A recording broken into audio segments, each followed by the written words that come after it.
Eto, girl. Ay! Oo. Mama, yes! Hindi mo nasagot kanina yung tungkol sa kiss. So, oo, si Yang lang ang nagsalita. O ikaw, paano, gaano kasarap yung mga halik na naranasan mo dito? At napakasasarap na halik, iba-ibang klaseng sarap. wow! Ano yung mga klase ng sarap ba? Tulad ng halik ko kay Lino, sobrang passionate kasi totoong love yun eh. Yung kay Sam naman, wild. Wow! Kumbaga, kay Eko, kung ipapares ko sa ulam yung halik sa kanya, adobo. Ay, ba't adobo? Kasi kahit... Maasim maalat? Kasi kahit paulit-ulit, hindi nakakasawa. Wow! Eh, yung kay Sam? Yung kay Sam, Bicol Express. Kasi hot. Mainit magata? Magata? Taray. Oo. Magata si Sam? Alam mo, hindi yung makakalimutan yung mga Jackie jokes. Ayun pa. Ano yun? Ano yung mga Jackie jokes? Na-reveal namin na si Yan pala, dapat magkaroon siya ng sarili niyang sa Instagram, Jackie jokes. Like what? Ano mga jokes? Sample ka nga. Hindi, kasi nag-start po yun. Meron kaming eksena ni Eko gabi na. Drama yung eksena. Siyempre, pagod na po kami. So, parang pagpuyat ka kung ano-ano na lang pumapasok sa isip ko. Sabi ko sa kanya, meron akong joke sa'yo. Sabi niya, siguraduhin mo lang na nakakatawa yun kasi kung hindi, papalibag na. Doon nag-start yun. Parang sabi ko sa kanya, Sample ka na. Sample ka na, dali. Isa lang. Sige nga, sample ka. Isa lang. bakit malungkot kapag undas? Bakit? Kasi balik na rin niya yung undas. Sad, no? Ay. Bakit minit ang ulo ko sa presto? Mga ganun ang hirit niya. Sana balik ta rin mo to eh. Mga ganun ang hirit niya Eko. Ba't madaling araw? Ganun talaga yan. Ganun talaga yan. Marami pa siyang mga version ng ganyan eh. Kaya dapat may ganun siya nakatanggal ng stress. Mapapalitan ng depression. Balik tayo kay Yen kasi kanina may paiyak si Yang kanina, di ba? Ikaw hindi ka umiyak. So, balikan natin yung sinabi ni Eko kanina na may pinagdadaanan ka habang ginagawa mo to. Wait, correction. Lahat ng tao may pinagdadaanan. Hindi, siya lang binanggit mo nasabi mo kahit may pinagdadaanan siya, araw-araw, matibay siya, keme-keme, chuchuchu. So, ano yung pinagdadaanan mo ba talaga? Bakit parang, according to Eko, parang kinaya mo kahit na meron kang dala-dala? Again, in defense, different people, different style. Okay? Could be a heavy problem for her. For nanay, easy to handle. Diba? Could be an easy problem for nanay. Sa kanya, mabigat. So, could be the same problem that we have, pero iba lang yung pag-handle niya. So, all I'm saying is that Yan is she's a young person, and we all talk about our problems in life. I can say that I have bigger problems than Yan and everything. So I don't want to, let's not grill her because of my statement kanina, okay? The floor is yours. Baka gusto niyang sagutin, di ba? Yan? Ano po, mga personal problems lang naman na nasa-share ko kay Eko. Kaya nga po sabi ko, masarap sabihan ng problema yung isang tao, marunong makinig at alam mo may makukuha kang magandang advice sa kanya. Wow. So talaga may pinagdaanan ka nga. Hindi talaga iiyak to. Ay, hindi ka talaga iiyak eh. Masaya ka. Hindi niya mapapayak na. Eto na lang. Ang Yen and Yang, feeling niyo ba ito because of halik? Kasi parang talaga because of this show, naging mga household name yung mga pangalan ninyo. Dito kayo parang nakilala talaga ng mga tao. So, naramdaman niyo ba yun na parang umangat yung pagka-actress, yung pagka-artista niyo sa teleserye na ito? Ako po, oo talaga, sobra. Kaya nga po ako talagang sobrang thankful ako, Direk Ruel, na napunta sa akin to. Kasi ito yung talagang matatawag ko na, uy, actress na ako.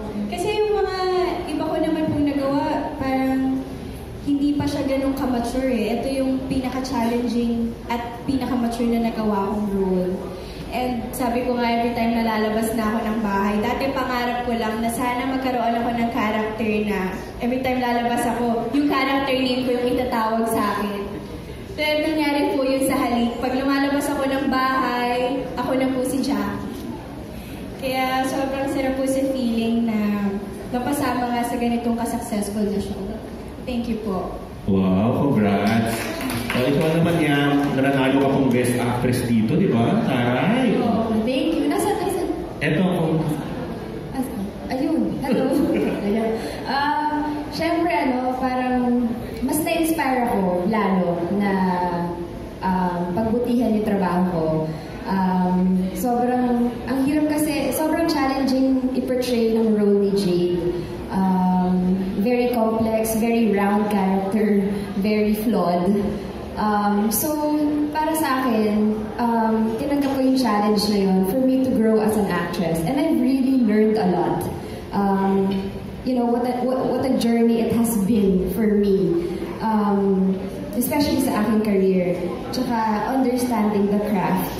Because I have my co-actors, directors, na very generous sa kanilang knowledge about it.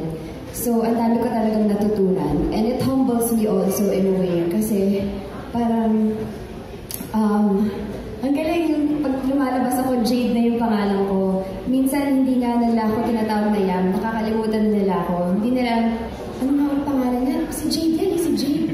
Ayun. So, parang nakakatuwa, nakaka-flatter. And, yun, it inspires me more to learn. And, ang dami ko pang there's a lot to learn. And I'm excited. Yung fuel na meron ako, parang mas lalong tumitindi na, excitement, yun. Thank you. Thank you.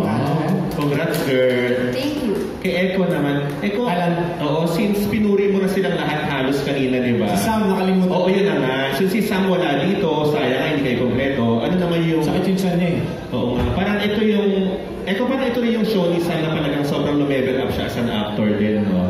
Sumabay din naman sa'yo. So, ano yung masasabi mo about Sam? Yung kaninang pa iniisip yun parang naalala ko yung time na magkatrabaho kami ni Teether, ni Dyer. Ganun kami ni Sam, pag nag-usap kami sa scenes namin. Si Sam, he's a very athletic actor also. He receives punches very well. He's good when it comes to choreography. He's a musician also, and so he understands, di ba? Iba rin yung sensibility niya, ika natin sa amin. And, parang from working on his Tagalog to actually thinking about his lines na, paano ko ba sasabihin ko? He's open like that. He's open to working with all of us. All I can say is that I have a different level of respect for Sam now, as an actor. Wow, last na Eko. Since naalala ko, parang tinanong ka namin before na okay ba sa'yo kung magiging probinsyano ang haba ng halik? Sabi mo, ayaw mo talaga, di ba? Ngayong, after 8 months, ito magtatapos na kayo. Ano talaga yung napifeel mo ngayon? Tapos after this, ano yung balak mong gawin? Since, di ba, napagod ka rin talaga dito, nagkasakit ka rin before. Anong plans mo? So this is no surprise naman to our business unit head, Derek Ruel. We all know that it's going to be sad to not extend the show anymore, but it's also going to be really, really unwise to extend the show further back. It's like we're only doing it for the money already. And there's nothing wrong with that. Minsan kailangan mo ng trabaho. But I also suggested a book too. Hindi naman pwedeng hindi nagtapos ng ganun. Why do I always feel like I want to rush into the next project? I've been working on soap operas or TV shows for 23 years now. Yeah, so it's actually a very good question na hindi ako prepared to answer right now, but I have a clear answer in my head. I don't want to do soaps anymore. And